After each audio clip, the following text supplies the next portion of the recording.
Cinematic और visually appealing बनाने की आस में हर बार कुछ तो गलत हो रहा है। एक ऐसी बड़ी गलती जो हर बिगिनर करता है, and it is the main reason कि तुम्हारी फिल्म्स 80% एफर्ट लगाने के बाद भी 20% रिजल्ट्स नहीं दे पा रही हैं एंड व्यूअर को विजुअली अपीलिंग सिनेमैटिक एक्सपीरियंस नहीं मिल पा रहा है। कमी हाई एंड गियर की नहीं, कमी है तो सिर्फ स्किल्स की।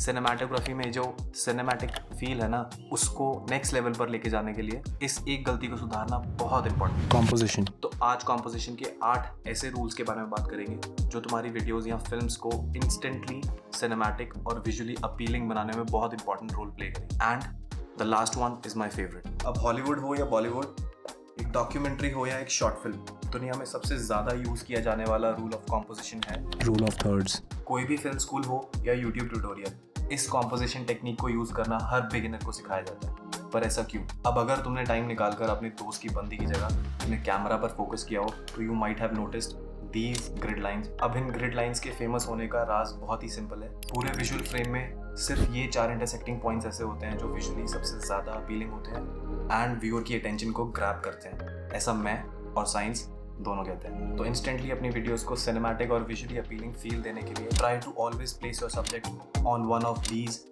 Intersecting points. कोई भी हॉलीवुड फिल्म या वेब सीरीज उठा के देख लो, you will notice majority of times actors को इन्हीं इंटरसेक्टिंग पॉइंट्स पे प्लेस किया जाता है। और अगर ऐसा है तो मैं क्यों सेंटर में प्लेस्ड होता हूँ अपनी टॉकिंग हेड वीडियोस में? Well, center of the frame is always reserved for a personality with authority and power. And since I'm teaching you guys, और यही reason है master classes या tutorials में the person with more authority is always placed in center, because talking head videos में rule of thirds apply करने से it feels a bit less compelling. So unless you are trying to make a talking head video, always try to place your subject according to the rule of thirds. But अगर तुम wide landscapes में या horizon के साथ अपने subject को shoot कर रहे हो तो I would suggest to place your subject on one of these lines if you want your shots to look more appealing. अब rule of thirds की सबसे बेहतरीन बात ये है कि आज की डेट में हर स्मार्टफोन और कैमरा में ये grid lines available हैं.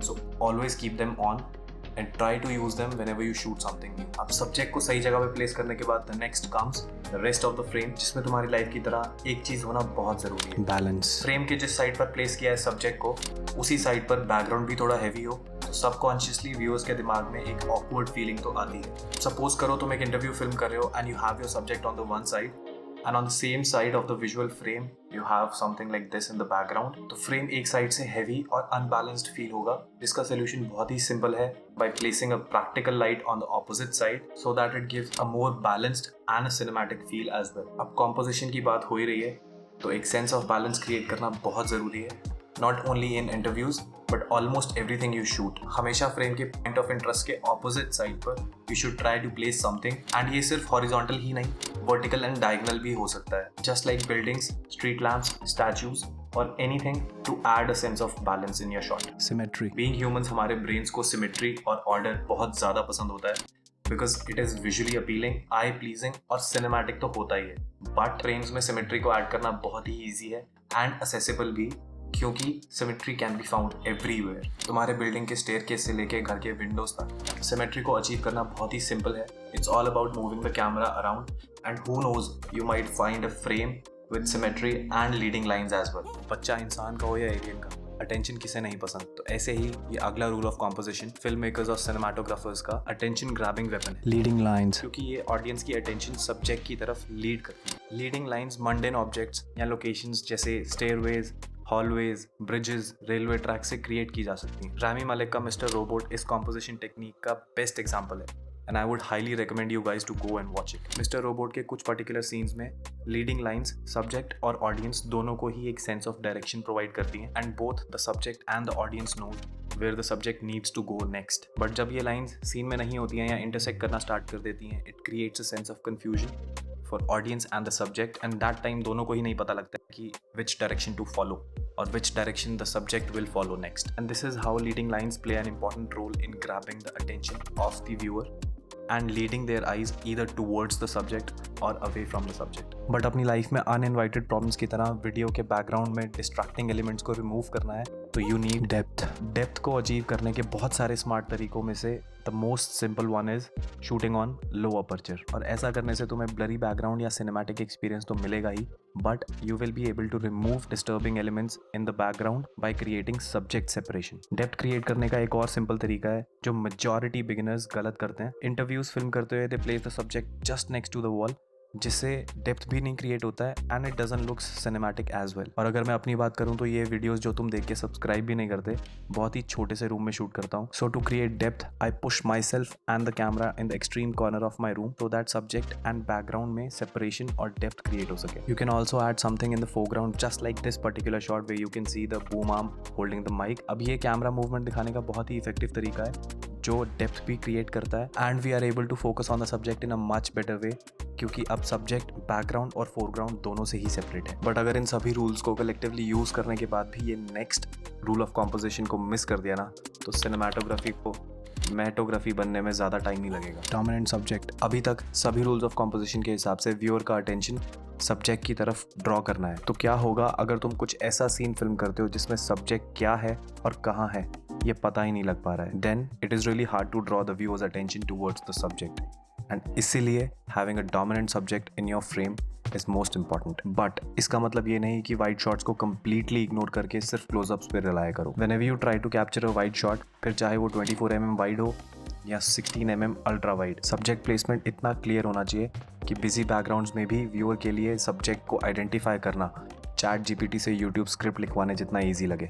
बट कैसे? जितने भी अननेसेसरी एलिमेंट्स और डेड स्पेसेस को रिमूव करने के बाद make sure you fill the frame with the subject. Short wide भी हो और सब्जेक्ट फ्रेम को फिल भी करे, उसके लिए you need to add a technique in your film making arsenal called frame blocking. ये बहुत ही अंडररेटेड और ओवरयूज टेक्निक है जिसका रिजल्ट दिमाग से निकले डोपामिन की तरह बहुत ही ज़्यादा सेटिस्फैक्शन प्रोवाइड करता है, क्योंकि you are able to drive the viewers eye at a particular point in the frame. You are able to fill the frame with your subject. फिर चाहे शॉट कितना भी वाइड हो, you are able to eliminate distracting elements from the background. You are able to achieve cinematic lighting.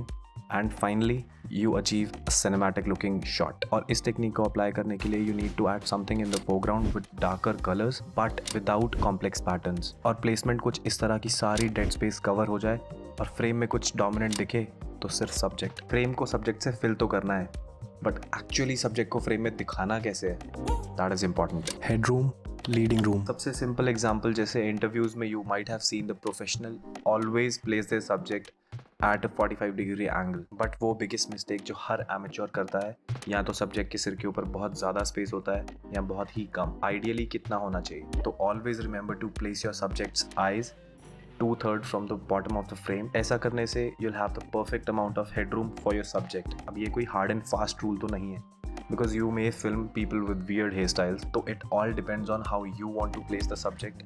But एक cinematic look achieve करने के लिए always remember to place the subject's eyes on the top line of the rule of thirds। ठीक ऐसे ही when you place your subject at an angle, तो जिस direction में subject देख रहा है always make sure to leave 2/3 of the frame from that side। इससे तुम्हारे सब्जेक्ट के पास प्रॉपर लीडिंग रूम होगा, और ऐसा करने के लिए all you need to do is place your subject on the corresponding intersecting point of interest on rule of thirds grid according to the direction the subject is looking। headroom और looking room सिर्फ interviews में ही नहीं, movies, web series और simple YouTube videos में भी use किया जाता है टू शोकेस कॉन्वर्सेशंस। इसे कैमरा मूवमेंट के साथ भी यूज करना चाहिए by anticipating your subject's movement and maintaining the proper headroom and the leading room throughout the shot. Just for example, अगर एक सब्जेक्ट एक डायरेक्शन में मूव करना स्टार्ट करे, तो मैं अपनी कैमरा मूवमेंट को कुछ इस तरह से कंपोज करूंगा कि सब्जेक्ट के पास हमेशा हेडरूम एंड लीडिंग रूम हो। एंड अगर मेरा और सब्जेक्ट का मूवमेंट पेस मैच नहीं होता है तो सब्जेक्ट फ्रेम में आगे चला जाएगा, जिससे the rule of thirds and the leading room दोनों रूल्स ऑफ कॉम्पोजिशन ही वायलेट होते हैं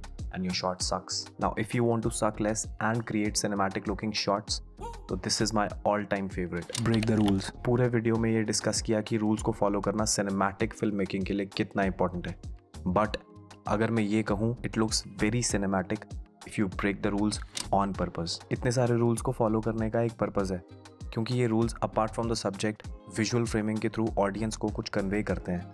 तो always make sure if you are breaking the rules you are still able to communicate with the audience the way you intended to. The king's speech एक ऐसे character की movie है जिसमें the protagonist is about to be the king, but उसे एक problem होती है of stuttering, जिस वजह से उसे अपने कैंपेन स्पीच में प्रॉब्लम्स होती हैं, उसे बिल्कुल कॉन्फिडेंस नहीं होता and he regularly visits his speech counsellor. And इस लैक ऑफ कॉन्फिडेंस, स्ट्रगल और डिसअपॉइंटमेंट को दिखाने के लिए फिल्म के डीओपी ने कुछ सीन्स में कैरेक्टर को ना ही प्रॉपर हेडरूम और ना ही लुकिंग रूम दिया। And through out the movie जैसे ही उसकी प्रॉब्लम्स सॉल्व होने लगती हैं, सीन्स में headroom and looking room introduce किया जाता है। Similarly I am damn sure तुम लोगों ने the secret life of Walter Mitty तो देखी होगी, which is the best example of breaking the rules. Movie की स्टार्टिंग में प्रोटैगनिस्ट को एक लूजर दिखाया गया है with no confidence and lack of goals, and इसे पोर्ट्रे करने के लिए मेजॉरिटी सीन्स में he is placed at the very bottom of the screen, always violating the rule of thirds. And movie के लास्ट में he is finally placed in the centre to show the authority and the power of the subject. एक character के negative emotions को showcase करने के लिए इससे best और इनोवेटिव टेक्निक नहीं हो सकती है।